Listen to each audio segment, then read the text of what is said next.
Alhamdulillahi wa kafa wa salamun ala ibadihi alladhina istafa ma'abad.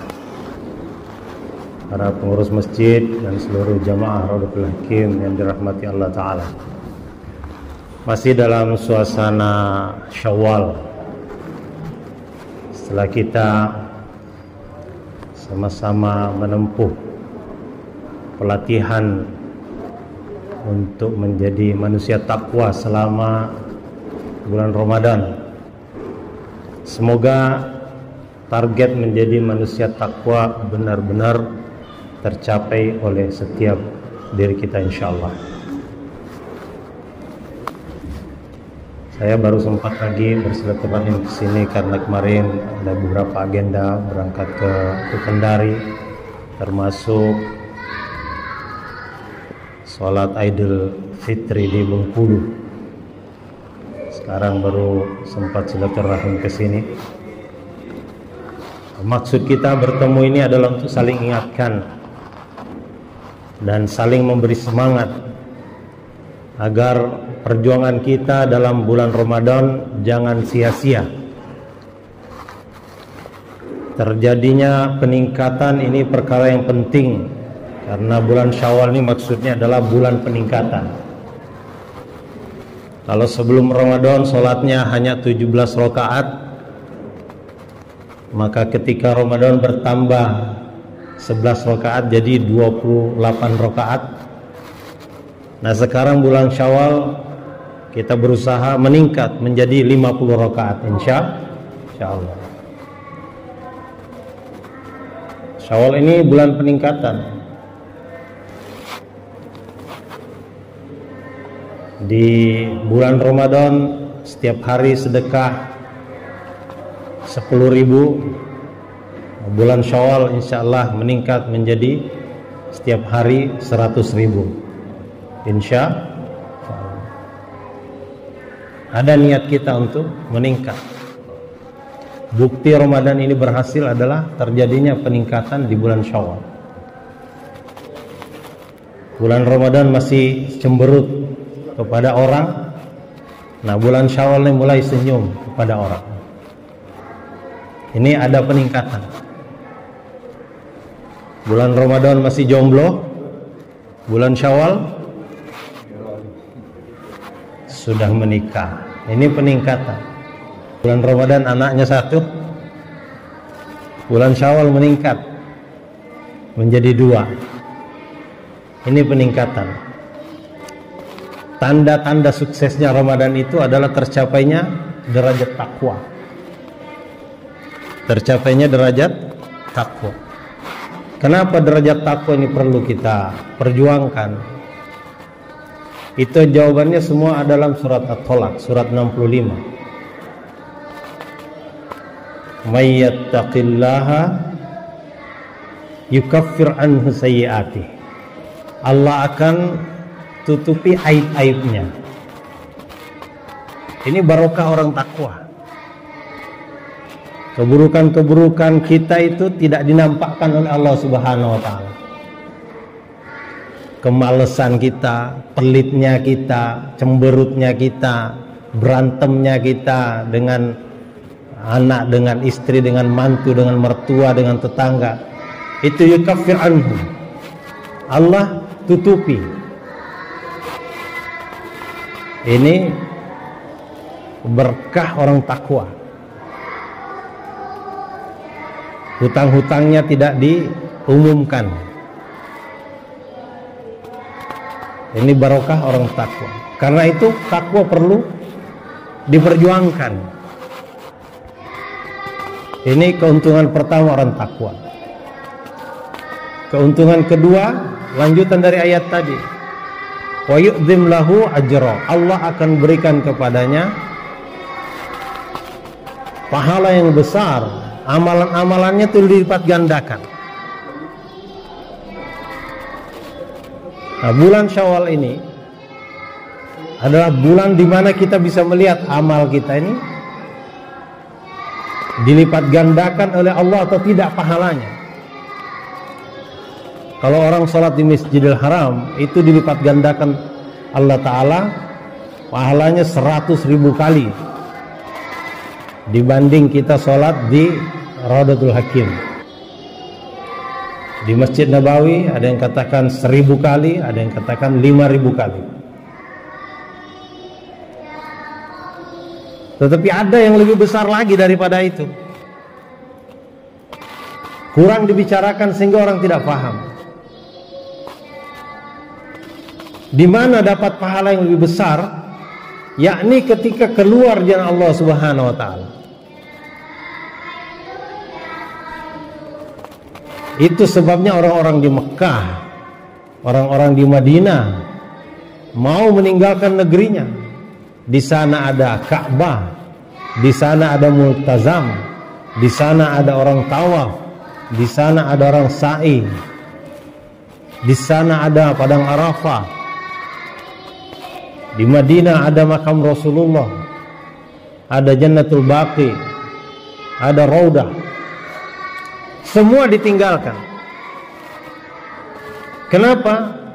Karena mereka faham keluarnya Allah Subhanahu wa taala ini lebih besar lagi pahalanya di sisi Allah Subhanahu wa taala.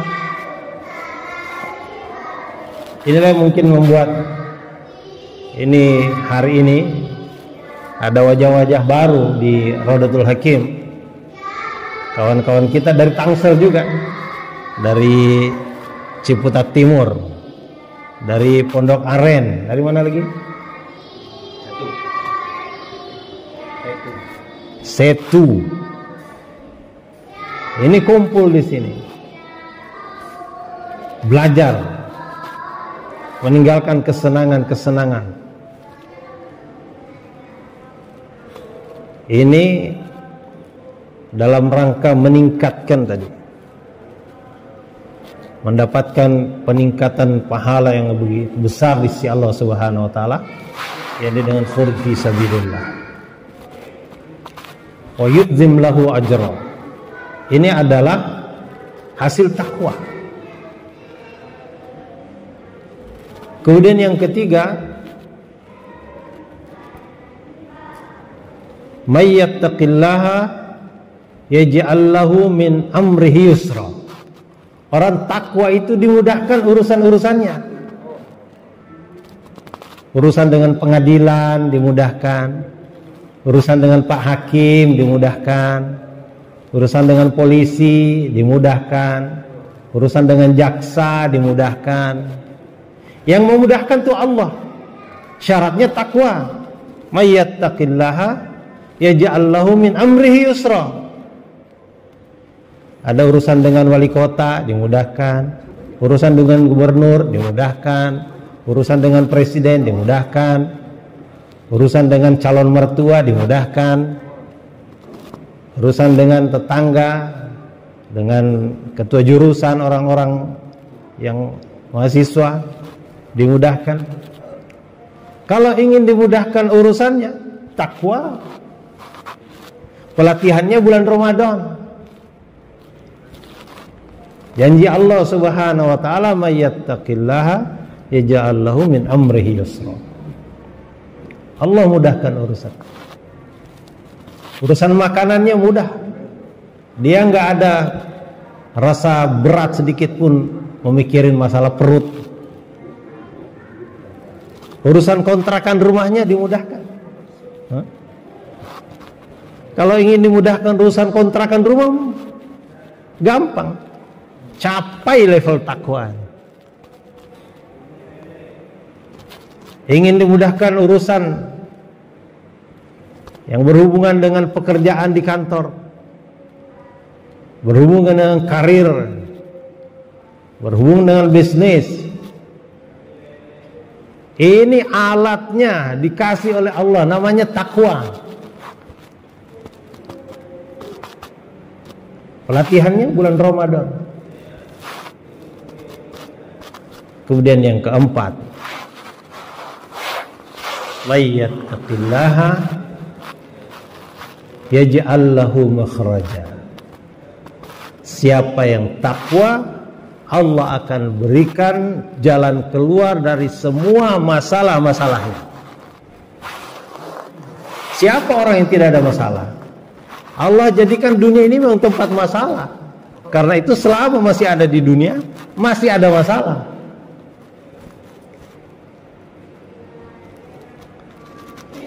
Orang itu bermasalah dengan anaknya, bermasalah dengan istrinya, bermasalah dengan mantunya, bermasalah dengan mertuanya, bermasalah dengan tetangganya, bermasalah dengan atasannya, bermasalah dengan bawahannya, bermasalah dengan rekan sejawatnya. Bahkan ada yang bermasalah dengan cuaca. Panas masalah, dingin masalah, gelap masalah, terang masalah. Ada yang bermasalah dengan makanan, pakai daging masalah, pakai tempe masalah, pakai sayur lodeh masalah, pakai sayur asem masalah. Semua orang bermasalah. Tidak ada orang yang tidak bermasalah di dunia ini. Ingin keluar dari masalah, ini alatnya takwa.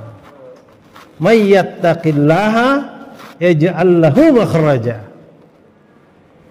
Orang takwa itu dikasih jalan keluar. Bahkan dalam tafsir Ibnu Abbas radhiyallahu anhu dikatakan bahwa seandainya langit jadi tembaga, bumi jadi besi, kemudian langit ditimpakan ke atas bumi, maka orang takwa tetap ada jalan keluar. Yang memberikan jalan keluar itu adalah Allah Subhanahu wa ta'ala. Dengan takwa ini selesai semua masalah. Karena itu Allah datangkan Ramadan untuk menyelesaikan masalah-masalah. Baik masalah tingkat RT, baik masalah tingkat RW, masalah tingkat kelurahan, masalah tingkat kecamatan, masalah tingkat kabupaten, masalah tingkat provinsi, masalah tingkat negara, masalah antar benua. Ini solusinya adalah takwa. Karena itu kita harus mengajak orang kepada takwa.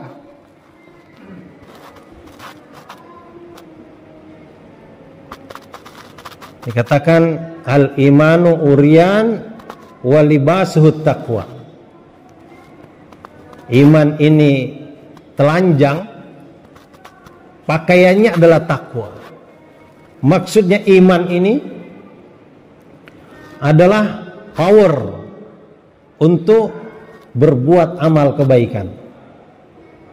Iman ini power untuk zikir. Iman ini power untuk sholat. Iman ini power untuk zakat. Iman ini power untuk haji. Iman ini power untuk baca Quran. Ini power. Iman ini power untuk tersenyum kepada tetangga. Iman ini power untuk ngantar sayur kepada tetangga. Ini power. Iman power. Tapi perlu ada pelindungnya. Walibasuhut taqwa. Pakaiannya adalah takwa, pelindungnya adalah takwa. Takwa ini pelindung dari berbuat maksiat. Takwa ini pelindung mata dari melihat yang diharamkan.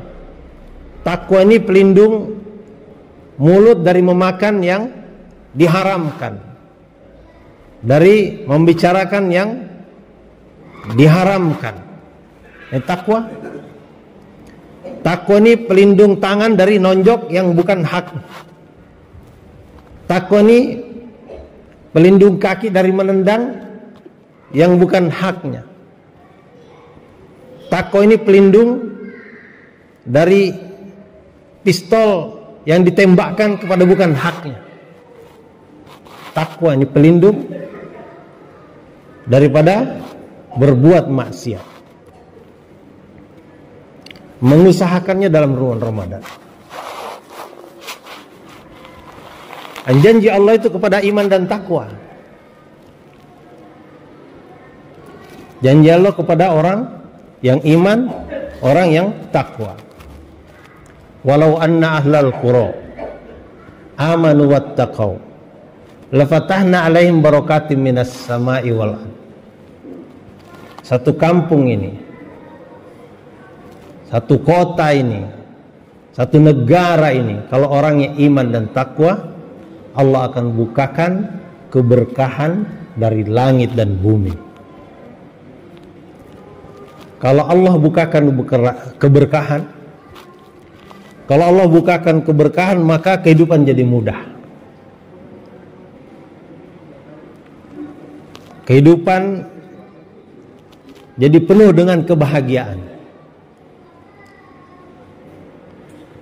Kenapa orang kadang-kadang duduk di atas tahta kekuasaan yang tinggi, bergelimang harta yang bertumpuk, tetapi wajahnya cemberut? Karena tidak ada keberkahan di sana. Ada orang rumahnya ngontrak. Kalau hujan datang, itu rumahnya bocor. Tetapi tampil di tengah-tengah umat dengan senyum. Ini karena ada keberkahan. Keberkahan tidak harus berupa harta yang melimpah, tetapi keberkahan ini bisa berupa kesehatan yang prima, sifat husnuzon, berbaik sangka kepada sesama yang baik, berani menjadi tangan di atas. Ini bagian daripada keberkahan. Ulama memberikan definisi berkah, yakni ziyadatul khair, bertambahnya kebaikan. Ini definisi mudah dalam berkah. Definisi mudah dalam berkah adalah ziyadatul khair, bertambahnya kebaikan. Kalau ada keberkahan dalam pekerjaan, umpamanya kerja itu jadi mudah,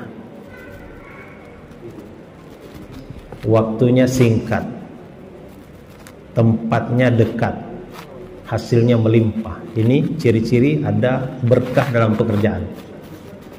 Kerjanya mudah, waktunya singkat, tempatnya dekat, hasilnya melimpah. Kalau tidak ada berkah dalam pekerjaan, ada kerjanya susah, waktunya lama, tempatnya jauh, hasilnya minus pula. Ini berkah Allah akan turunkan kepada orang-orang yang bertakwa. Maka hadirnya mulia, kita bersyukur. Termasuk masjid kita nih, kalau ada tanda-tanda kesuksesan melewati Ramadan, maka jumlah jamaahnya mesti bertambah. Tadinya sebelum Ramadan 10 saf, waktu Ramadan 20 saf, bulan Syawal 30 saf. Ini namanya sukses Ramadan. Kalau ternyata waktu Ramadan 20 saf, waktu Syawal kembali ke 10 saf, ini Ramadannya patut dipertanyakan.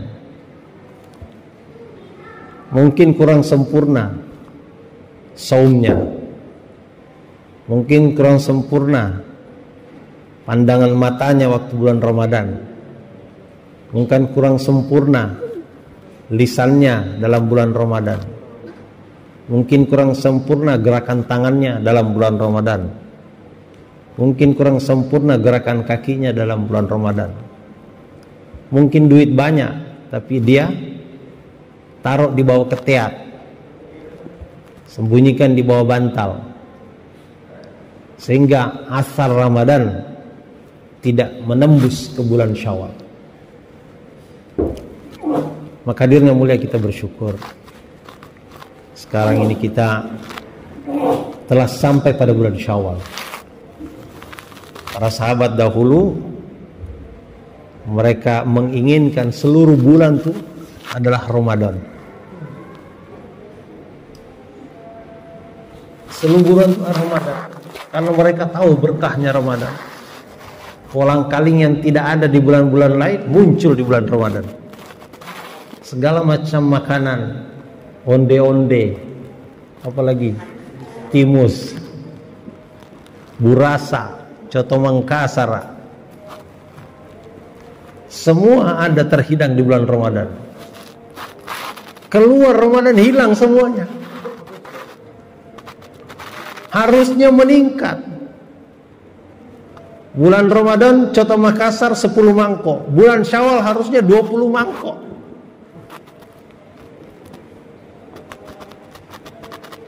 Jadi Syawal ini bulan peningkatan.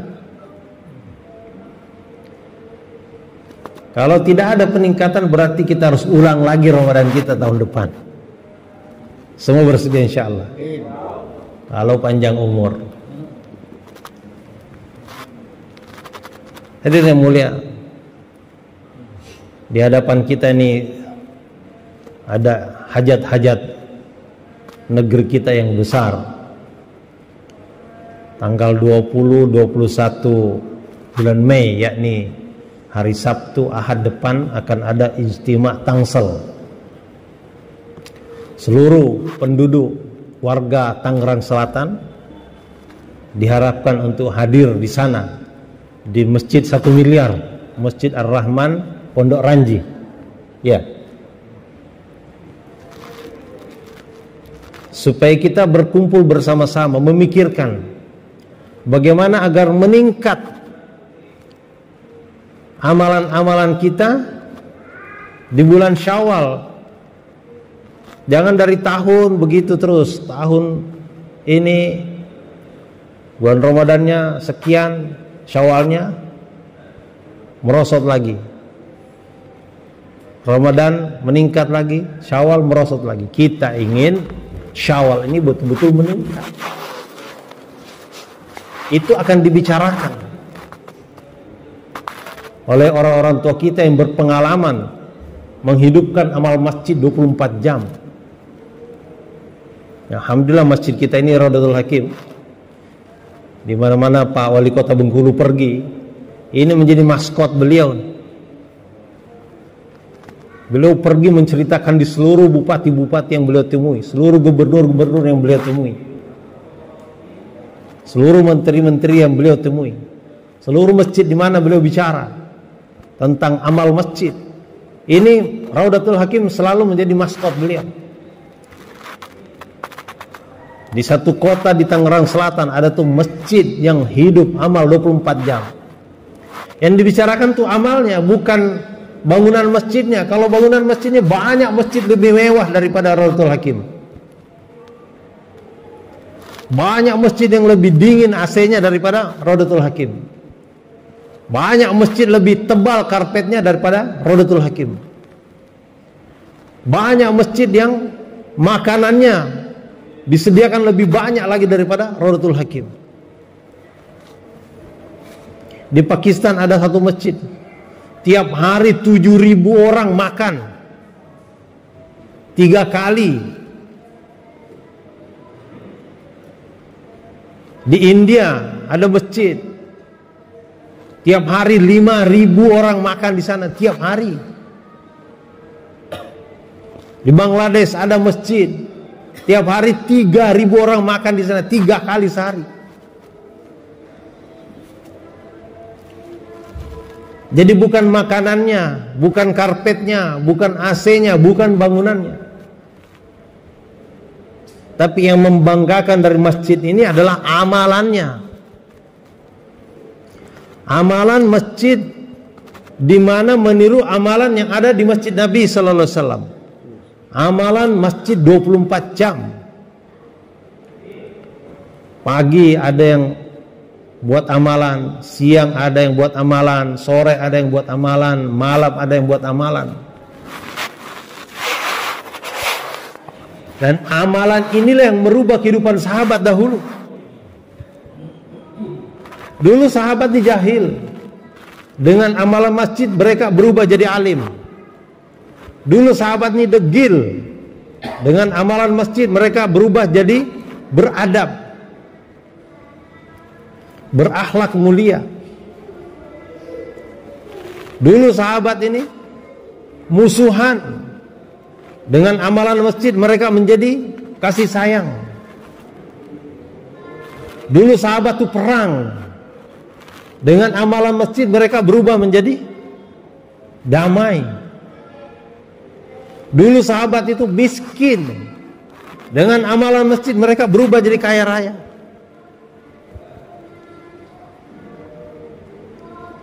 Kalau ada orang hari ini musuhan, maka bawa mereka menghidupkan amalan masjid, insya Allah akan berubah menjadi kasih sayang. Itu sudah terbukti keberhasilannya. Kalau ada orang hari ini perang seperti Ukraina dengan Rusia, bawa mereka ke masjid. Siapa niat ke sana insya Allah? Bawa orang Rusia ke masjid, bawa orang Ukraina ke masjid, insya Allah akan jadi damai. Mereka perang itu karena tidak ke masjid. Coba bawa mereka ke masjid. Bersedia insya Allah? Kapan berangkat ke Rusia? Jangan ke Lengkong Gudang Timur, Lengkong Gudang Barat, Rawabuntu, Cicentang, Pondok Jagung. Kita ini rahmatan lil alamin. Nabi kita rahmatan lil alamin, umatnya juga rahmatan lil alamin. Kita harus pergi ke seluruh dunia. Allah kasih harta, Allah kasih ongkos maksudnya itu untuk dakwah seluruh dunia. Kita bukan dilahirkan untuk menjadi umat lil jelupang, umat lil Karawaci, lil Serpong. Kita ini umat rahmatan lil alamin. Kasih tahu mereka.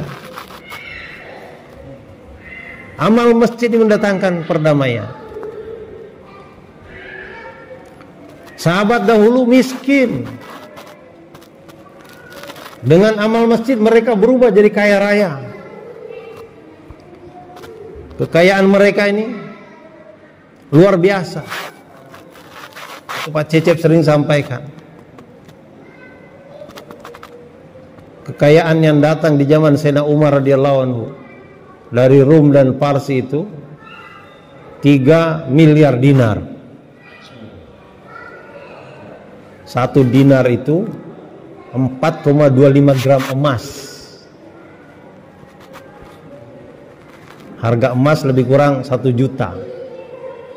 Katakanlah 1 dinar itu sama dengan 4 juta rupiah.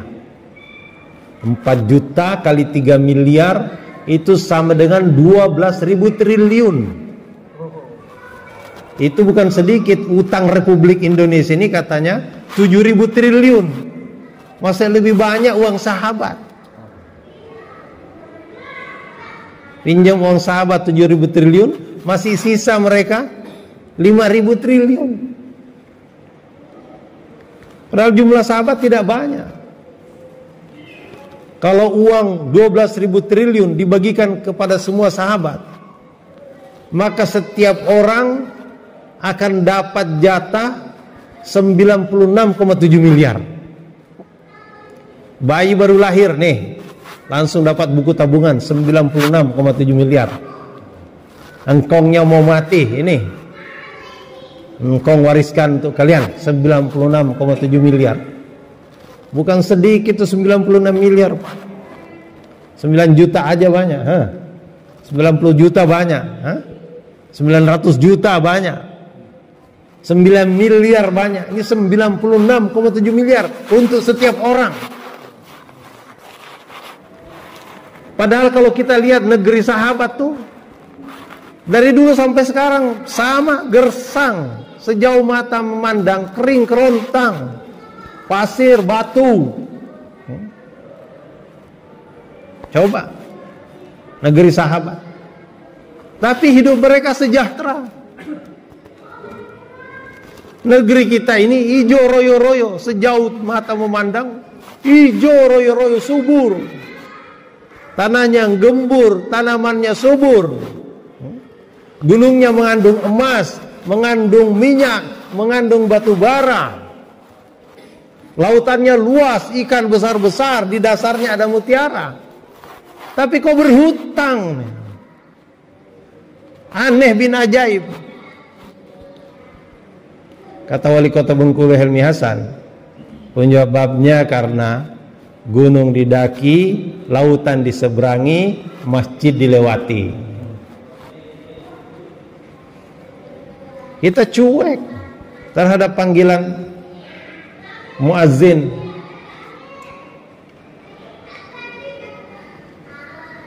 Ini penyebabnya.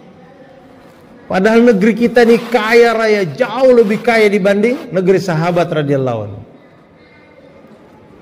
Kata Menko Polhukam Profesor Mahfud MD, dari satu sektor saja, sektor pertambangan saja ini tidak disalahgunakan.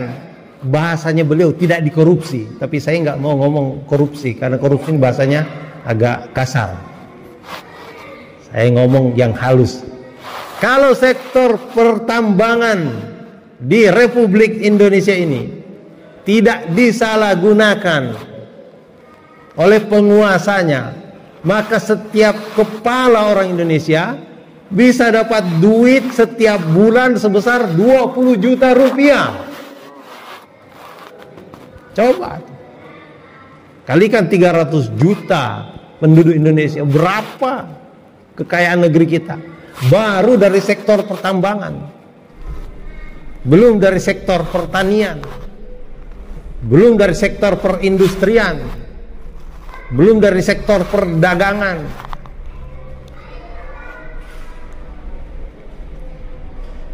Tapi karena orang-orang itu tidak ngumpul di masjid, maka susah dibilangin. Maka kita harus datang. Makanya tadi ini jam 5 datang door to door, pintu ke pintu, ngajak mari kita ke masjid, supaya di masjid ini sampai pembicaraan-pembicaraan kebaikan, disampaikan pentingnya iman, pentingnya takwa. Iman takwa ini alat untuk hidup sejahtera satu negara, alat untuk hidup sejahtera satu provinsi, alat untuk hidup sejahtera satu kabupaten, alat untuk hidup sejahtera satu kelurahan, satu rumah. Seorang sahabat mengadu kepada Rasulullah, ya Rasulullah, kami ini kesulitan ekonomi. Rasulullah bukan berikan modal, ini duit kamu jual, kamu buka toko, kamu dagang di pasar, tidak. Rasulullah bukan berikan kambing, ini kamu ternak di padang rumput, tidak. Rasulullah bukan berikan bibit tanaman, nih bibit duren, kamu buka kebun duren. Bibit kurma, kamu buka perkebunan kurma, tidak.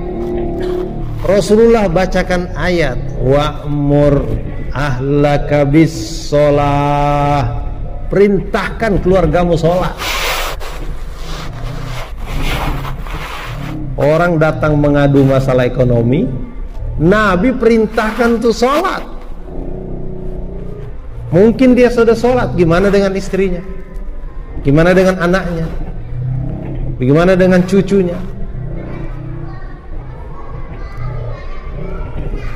Dan sholat inilah amalan masjid yang paling hebat untuk menurunkan jatah rizki di langit. Allah Ta'ala mengumumkan wa fis samai rizqukum wa ma tu'adun, Di langit aku letakkan rizki kamu.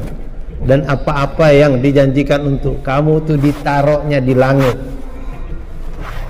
Hari ini kita letih karena barang itu ditaruh di langit, kita sibuk mencarinya di bumi. Barang itu ditaruh di atas, kita mencarinya di bawah. Salah alamat kita mencarinya. Para sahabat tahu di mana alamat rizki itu berada. Sehingga kerja mereka itu sederhana. Pertanian mereka biasa-biasa saja.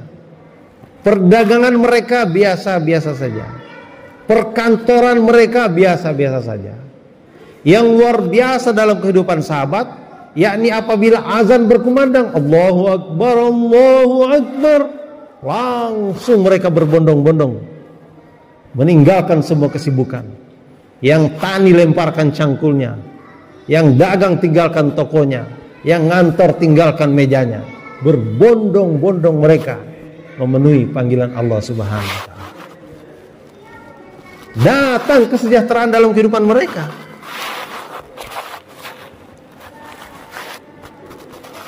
Ini ayat Nabi bacakan kepada satu orang. Wa'mur ahlaka bis-shalah. Ahlaka artinya ahli, artinya orang yang berada di bawah tanggung jawabmu. Perintahkan orang yang berada dalam tanggung jawabmu untuk sholat. Kalau RT, dibacakan ayat ini kepada RT, ya kepada warganya yang ada di RT itu. Karena warga itu berada di bawah tanggung jawab Pak RT. Kalau lurah, ya berada di kelurahan itu, satu kelurahan itu. Jadi bacakan ayat ini kepada Pak Lurah. Pak Lurah, wa'mur ahlaka bis-shalah. Nanti akan datang kesejahteraan. Kepada Pak Camat, wa'mur ahlaka bis-shalah. Nanti akan datang kesejahteraan. Kepada Pak Wali Kota, wa'mur ahlaka bis-shalah. Perintahkan keluargamu sholat. Artinya orang yang berada tanggung jawab untuk sholat. Kepada Pak Gubernur, wa'mur ahlaka bis-shalah. Perintahkan ini orang berada dalam provinsimu untuk sholat. Kepada Bapak Presiden, wa'mur ahlaka bis-shalah. Perintahkan warga negaramu untuk sholat.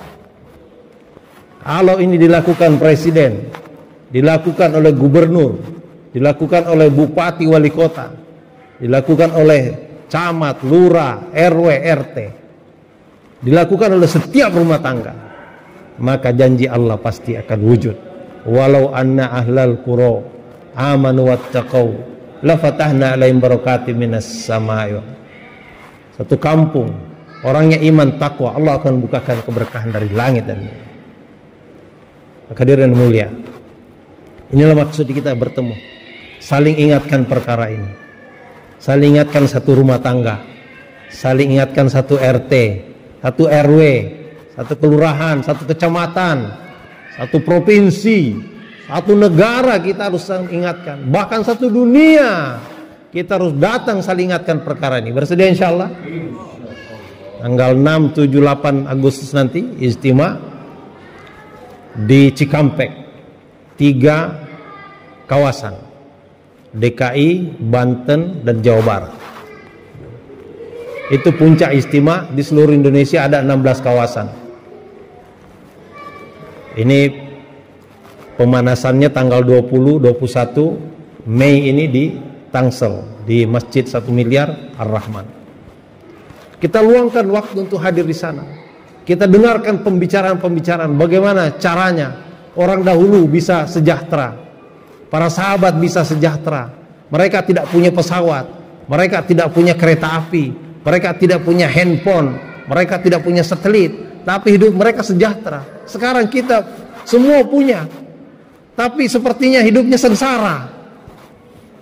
Rakyat menjerit di mana-mana, demo di mana-mana.